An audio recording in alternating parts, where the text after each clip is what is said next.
Watch for Me on the Mountain by Forrest Carter, Chapter 4. The three had added more steps to the women and children than was first apparent. In a matter of 4 hours, Major Morrow had lost 10 scouts. Needing his scouts for the final search and kill, he determined to lose no more, and so he dismounted his soldiers, resting them and their horses against the canyon walls. Lighting no fires and with guards placed on the canyon rims, he waited for daylight. At dawn he proceeded, this time with scouts afoot on the ledges of the canyon's rim, far in advance of his column.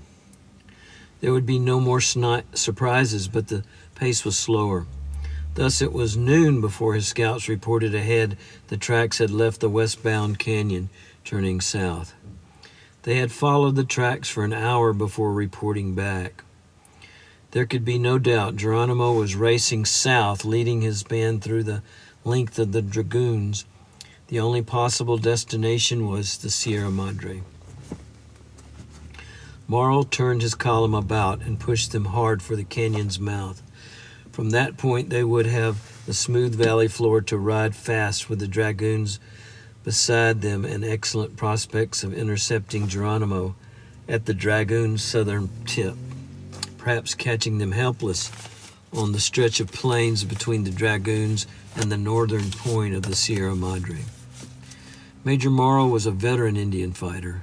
He knew Apache warriors on foot could cover 100 miles in a day. But with women, babies, and children running through mountain terrain, that was another matter. In the afternoon, they emerged from the canyon's mouth onto the valley floor. He ordered the horses, whose saddles were ringed with lather, to be sack-wiped and rested. For half an hour the soldiers tended their mounts and tightened gear on the pack animals, carrying 3 weeks' ration, preparing for a faster pace. Commanding parts of the 9th and 10th Cavalries, Morrow had under his command Captains Beyer and Dawson, both veterans. In addition, he had left Fort Thomas with nearly 40 Indian scouts, Papagos, Pimas, and Apache policemen of the reservation. It was a large and highly competent force. As the men began to loiter, completing their tasks, he called for mounting. With scouts flanking, he headed the column south, keeping the Dragoons on his right. The pace he set was a fast canter, raising dust, 4 times faster than an Apache on foot could sustain, even a warrior. An hour later, they crossed the Butterfield stage line route that wandered west through the Dragoons toward Tucson. Here he paused briefly to send a messenger east along the route through Sulphur Springs and on to Apache Pass and Fort Bowie to apprise General Crook of the Geronimo development and his own subsequent maneuvers. By the time sunset flamed red over the ragged peaks of the Dragoons, Morrow's detachment was far south of the stage line. He brought his command to a halt beside a brackish pond on the salt flats and ordered a timed rest while they ate and tended their horses. After unsaddling and graining their horses, the soldiers sat on the ground, rising to walk and stamp their legs and feet as they ate cold rations. Dismounting, Morrow handed his reins to an orderly and walked with his peculiar dragging limp away from the camp. He had never admitted to anyone his love of the morning and evening panoramas of the plains. His men were encamped in the purple dusk shadow of the Dragoons, and far to the east he could see the Chiricahua peaks across the valley, flaming red like torches where the sun still touched them. Except for the limp, Morrow's bearing was West Point. The army had been his life. His hair showed white beneath the brim of his cavalry hat. He was nearing the end of his career. He was given now to long periods of silent retrospect, and is perhaps every man of thought approaching the end of a career or a life. He had acquired the shattered hip and the limp at First Bull Run. His first day in the first battle of the war as a lieutenant in McDowell's command, had fulfilled all his glorious expectations of war. They had turned the rebels' flank, and before sundown of that first day, were confident of victory except for a small hill of stubborn resistance commanded by a rebel leader named Jackson. On the following morning, they had fully expected to sweep the hill, but Jackson held stubbornly, fanatically. Then a sound first far away, growing in volume and intensity, rolled toward them. It was the sound of guns, but mixed with the low ground rumbling of thousands of men running. The rumbling of the feet came closer, and men were yelling and screaming wildly. Suddenly the sound burst on them in the sight, their own men running toward them.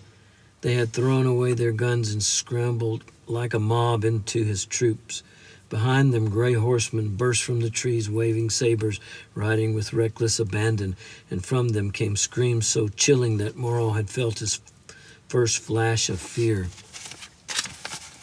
He had watched fascinated, horrified, unbelieving as the gray horseman came on, led by a red-bearded giant he was later to learn was Jeb Stuart.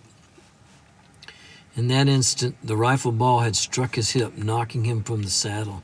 By some tenacious will, he had clung to a stirrup, while the horse plunged with the mob, dragging him back. When the horse had become entangled in the brush, he had, with superhuman effort, pulled himself into the saddle, and the horse had joined the stampeding men. Dimly he remembered the wild hysteria of the rout, wagons with mules tangled in harness, horses falling, men tromping, men as they rushed like a tide of unreasoning storm. Down the fringed carriages of the ladies in pretty frocks and men in top hats who journeyed down from Washington to watch the victory. It had been a nightmare of unreal horror carried along by the mob that crushed over screaming women and wreckaged carriages. Through the long months of hospital beds, he had felt disgraced. The haunting flash of fear never left him. With his unreasoning military temperament, he could not resolve the feeling. When he was released from the hospital, he asked, then begged to be returned to the Southern Front, but all his requests were denied. There was even doubt that he might remain in the Army. He was sent west, first to Fort Ridgely, where the white tide had enveloped Minnesota and the Santee Sioux. He had seen action in dealing with the Santee and Little Crow, but half-starved Indians with bows and arrows running to protect their women and children were not Jeb Stuart's. He could not resolve the haunting doubt. He was at Denver when the war ended, engaged in operations against the Arapaho and the Cheyenne. On July 4, 1865, he had stood on a street corner watching a victory parade in which he had declined to ride. Colonel Shivington's troops had paraded riding horses behind the military band while thousands lined the streets and cheered. Standing next to him had been an old bearded man, buck-skinned and moccasined, who stank of whiskey and filth. As the band had proceeded past them, the old man drank from a bottle and, muttering unintelligibly at first, then shouting, began pointing at the passing soldiers and their horses. "Look," he yelled, pointing. "See the women's scalps?" Cupping his hands, he had shouted at the soldiers, "Women killers, baby killers." Around him, the crowd had begun to grumble, but the old man didn't notice or didn't care. Staggering halfway into the street, the old man had pointed to a soldier. "Look at his hat. He's got women's private parts all dried out and looped on his hat. Look at all their hats, cut out and from twixt women's legs. By God, look at 'em, all of 'em." A soldier, infuriated, had leaped from his horse onto the old man, knocking him to the ground. Before the crowd could come close, the old man had risen with a triumphant scream of defiance. The soldier lay with a knife sticking upward in his chest. Morrow had testified for the prosecution at the trial of Daniel, the only name the old man would give the court. There was no presentation of defense. No attorney would take Daniel's case. When the judge had asked the defense to present its case, the old man had risen alone from his table in the squared section set aside for the prisoner and said, "Judge, I ain't got no defense. I was too drunk up to recollect stabbing that soldier." He had paused and looked coolly around him at the packed, quiet courtroom before he laughed. "Onlyest regrets I got, Judge, is not recollecting the satisfaction of it. But I'm prouder'n hell the son of a bitch is dead." The crowd had roared, animal loud, threatening, and it was a long time before the judge could gavel quiet the courtroom.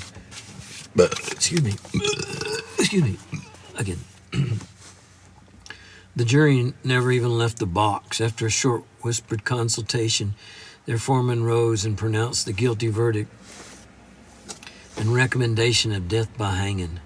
Daniel rose at the judge's command and with a surprising, smooth grace walked to the stand before the judge. "Do you have anything to say before I pronounce sentence?" "Well, yeah, Judge." Daniel grinned and turning swept the courtroom with his gaze. His eyes locked on Morrow's for an instant, and Morrow had felt the shock of clear blue and somewhere behind the eyes a twinkle of grim, sardonic humor. Morrow had felt like a child looking into the eyes before Daniel swept them away over the courtroom that had fallen silent, waiting with a fascination to hear words from the dead. "Well," his voice was soft, almost musical, "reckon I can ramble some, seeing as it's my neck." He paused, breathing deep. "First, I ain't skeered of dying. About time for me to go anyhow. I'm old, but I seen some things, and I know for sure there's a balancing out. Always there's a balancing out. Takes a while, but there is. Hell," he swept his buckskin arm around the court, "we're all criminals here. Me, I ain't the only one, but I'll claim my part. When I come west, there was beaver everywhere. The beaver is gone. The buffalo is going. I've helped to kill 'em off, both of 'em. The Indian is going. What's left of 'em will live on the reservations like maggots." His voice changed and dropped almost to a whisper. "I had a Arapaho woman and a young'un at Sand Creek. They wasn't any warriors at Sand Creek, just women and children butchered by the soldiers." A low rumble rolled through the crowd, and Daniel grinned, wide and snaggletooth. His eyes crinkled with grim humor. "Yep, that's the truth, and you know it. The antelope is going, the trees, even the air, by God. I've mule-packed 300-pound to a long ear into the mining camps where there ain't nothing but grubbing night and day for money and whores and whiskey, where everybody is ganging up doing nothing but grabbing and shitting all over each other." The old man stopped, looking reflectively above the heads of the crowd, and narrowed his gaze to a point above them. "When the last tree's been cut, when the last buffalo's gone, when the last gold nugget's been grubbed out and the last Indian's been killed, what you going to do then? What you going to do with all the big power greed you got built up in you that you've passed down to your young'uns? What you going to do then, I ax? There won't be nothing left for to vent it on, 'cept in yourselves." Serenely calm, he stopped and looked over the courtroom. "I ain't no Bible thumper, but somewheres I heerd it said that when ye set out to unbalance the laws of God, then ye got the seeds of your own destruction set in you. That's why," he slapped his chest and spread his arms wide, grinning broadly, "I don't feel a thing against ye fellow criminals, not a thing. Sure as God hung the moon, all of you and your children's children is in the boat with me." His voice dropped and he looked dreamily out a window. "No, I ain't sorry to go. Come to think of it, everything I cared about has already left anyhow." And abruptly he sat down. Morrow had risen and left the courtroom. He had not waited for the judge's sentence. The old man's words were obviously insane. Everything his career stood for, the progress of the country, his country, the old man had blasphemed. As he stepped into the street, his foot struck a whiskey bottle lying by the door. He kicked it viciously toward the curb, where it struck and crashed against more bottles. From Denver, he was sent north to help bring order to Virginia City, Montana. Red Cloud had closed the Bozeman Trail, and the Murphy wagons no longer brought supplies to the mining camps. There were bread riots of hunger. Desperate men. Coal oil was selling for $20 a gallon in greenbacks, $9 in gold. In fact, greenbacks were selling $1 for 45 cents worth of gold. A week after he arrived with his troops, he was a captain now. Bread riots tore the town apart. Flour was $6 a pound. As he and his troops faced an angry mob of shouting, cursing miners, the face of old Daniel in the courtroom floated before him, grinning. "What the hell are ye doing here anyway?" The question flitted at his thoughts. He shrugged it off. "Well, they're here, trying to get money. Me, I'm here because I'm a soldier and a damn fool for asking." He was at Fort Cobb, standing in the officer ranks behind General Sherman and Sheridan, when the huge Kiowa chief, Satanta, addressed them. "You cut down our trees. You slaughter the antelope and the buffalo, and yet you do not eat, but leave them to rot. You dig in the ground and toss your waste in our streams that one time were clear. You burn everything. What do you want? Are you crazy?" Sherman had ignored the rhetoric and the questions. The general, who never smiled, had simply issued a curt series of threats to Satanta. The chief must bring his people in and stay on land guarded by the United States Army. Sheridan had spat on the chief's feet. Promoted to major, Morrow was assigned from Fort Robinson to assist in carrying out Sherman's burn order. Coming out on the high plains, he and his detachment were forced to ride through thousands of rotting buffalo carcasses. Only the skin had been taken from the beasts, and the stench was unbearable. Blowflies working at the maggoty flesh darkened the air and even attacked the soldiers' horses. When they had come up on the buffalo hunters, grizzled and whiskey-soaked men, Morrow had ordered them to move away from the large herd grazing beyond on a brow of the hill. "What in hell for?" the bearded leader asked belligerently. "We're setting the grass on fire," Morrow had answered coldly. "Get out." "Fire, fire, what the hell you setting the grass on fire for, man? You'll burn everything. Are you crazy?"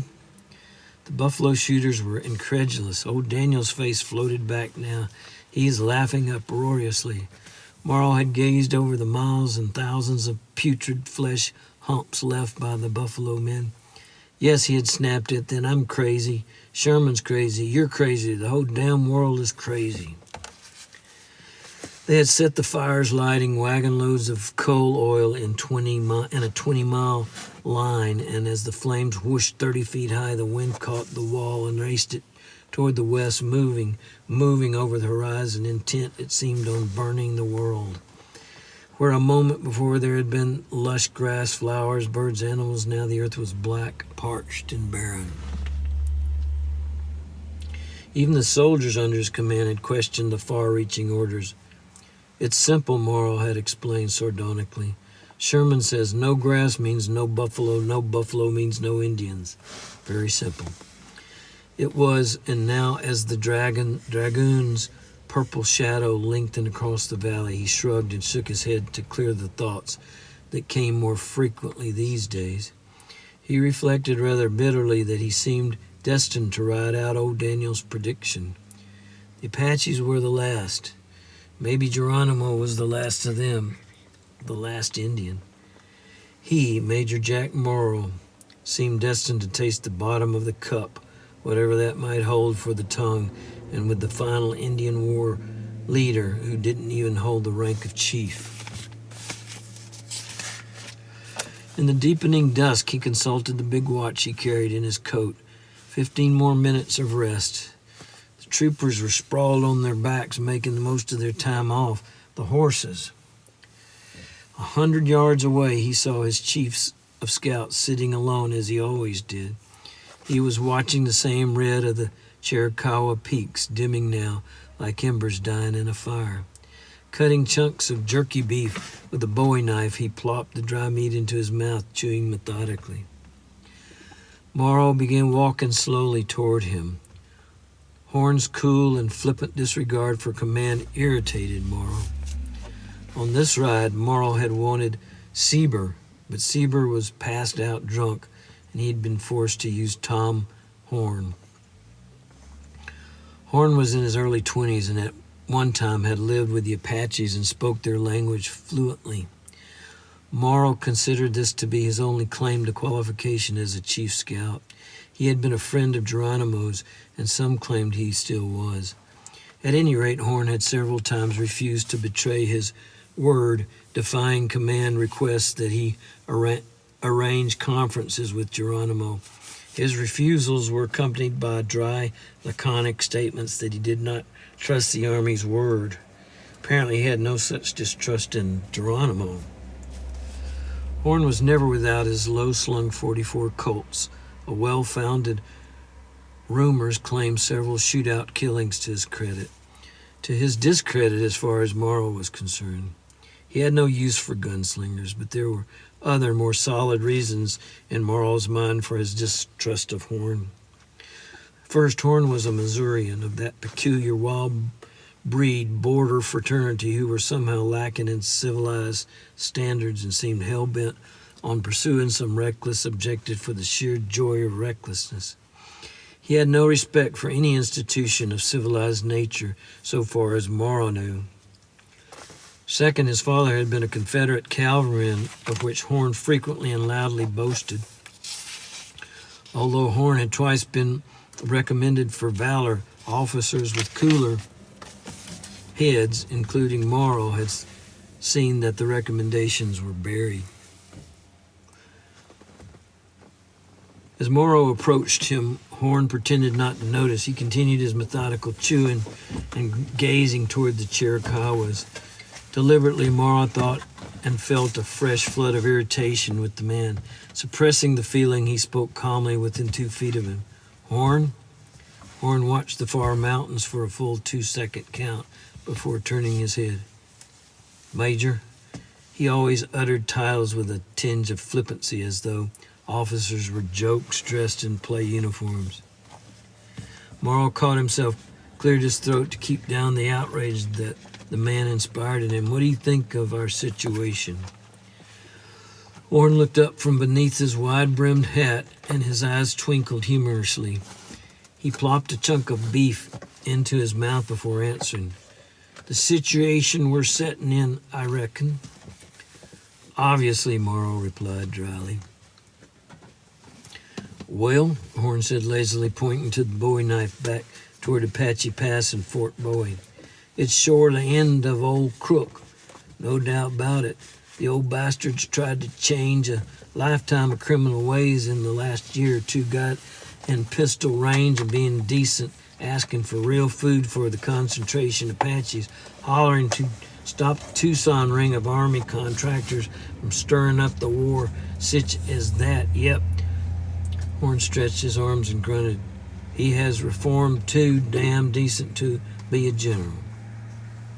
The politicians and profiteers won't put up with it. He waved the bowie, pointing it at Morrow. You can put it in the tally book, Major. Oh shit, don't stink. We'll use this excuse to get Crook's scalp. You take when Crook said that piece would kill the goose that lays the egg. Gold egg for the Tucson Army contractors. Well, they got powerful friends in Washington, and shit don't stink is one of them. I suppose so, Morrow said stiffly. No need to question whose shit don't stink was. Morrow knew. Horn delighted in using his own versions of his descriptive names in the manner of the Indian. He had a total irreverence for Custer's memory and insisted on referring to him as Hard Backsides, the original name given to Custer by the Indians. Shit Don't Stink was Sheridan. Horn had gone into elaborate detail in explaining this name in the saloons of Tombstone in Tucson. His story always brought gales of laughter from the drinking fraternity. Shit Don't Stink, said Horn, knew very well that his shit did stink, but he wanted you to think that he was mighty sure it didn't. Reason for this, Horn explained, was Shit Don't Stink hid out the first 3 years of the war, excepting when he was caught by Southern cavalry and got his butt tanned. Then in '64, when the Confederates didn't have mount replacements for their cavalry and no powder and not much of nothing else, out comes old Shit Don't Stink and strikes a match Sherman and start in to setting the fires. According to Horn, if Strike a Match spent the night in town, you damn sure better shake him down and hide the matches. That son of a bitch loves to watch fires, always brought roars of laughter. While Morrow said somewhat sourly, you're giving me your refined opinion on Washington. Would you care to throw in an opinion on what we may expect in the case at hand, namely Geronimo, since that is what you draw your pay for doing? Why, yes, Horn said pleasantly. First off, like I told you before, ain't but one thing happens when you follow Geronimo into a mountain or a canyon. You get chewed up, maybe a little at a time, but you still get chewed up. Old Geronimo is heading straight as a rutting buck for the Madre. That is, if he don't decide to stop off at Tombstone and burn it to the ground on the way. Who in hell knows what Geronimo's going to do? Ain't nobody ever handled him, Major, and that includes Crook. Nobody, never captured and never will be. You can tally that down too. It's fact, he announced with finality. But, he added humorously, we can get a little riding in, and since we don't care how many Indian scouts gets chewed up, that being the general idea, killing Indians. Anyhow, if we're lucky, we might skim off a few of Geronimo's crowd, but best we can hope for, he added cheerfully. Morrow consulted his watch, frowning against the darkness. Excuse me. He made a mental note. His eyes seemed to be failing him lately, but he was pleased that the feeling of irritation had left him. It was always that way with Horn. Once you got past the abrasive irreverence of the man like bitter beer. Still holding his watch, Morrow was tempted to extract more of the twisted thinking from the voluble scout. Tell me, Horn, he asked conversationally, since you're such an admirer of this bloody renegade Geronimo, why don't you join him? Horn felt the edge of hostility in the tone. He looked keenly at Morrow. A chuckle deepened in his throat and broadened into a laugh. Smiling good-humoredly, he drawled, well, Major, first off, there you go, pure Army, getting the harness tangled before the buggy gets started.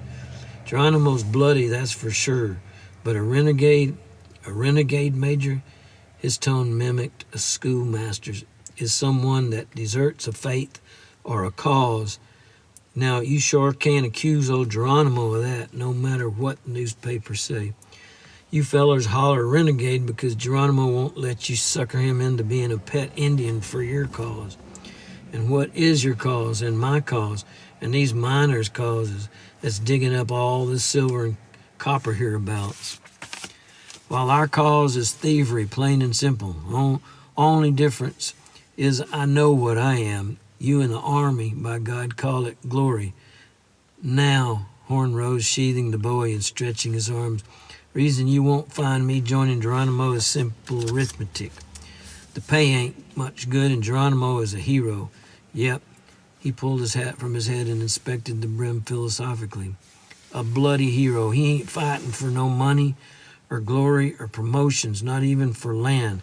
That makes him a hero, Major, and you show me a hero where everybody thinks he's just the opposite, and I'll show you a tragedy.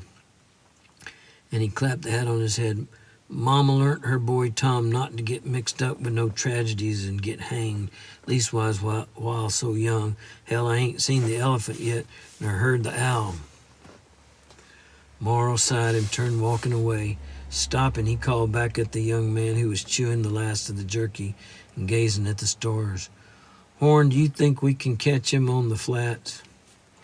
Tom Horn didn't take his eyes from the stars. Only thing I can promise, Major, is we'll make the flats come morning. If Geronimo don't fly, we'll cut it damn close to rounding him up. You understand? I said if he don't fly. Morrow shouted mounting orders, and as he swung into the saddle, he could hear Horn speaking rapidly in Apache, Papago, and Paima to his scouts. His only damn qualification for chief scout, Morrow thought. He suspected Horn's flippant bitterness covered his feelings about losing the scouts in the canyon. Morrow made a mental note to check the length of Horn's contract with the Army. It ought to be terminated. End of chapter.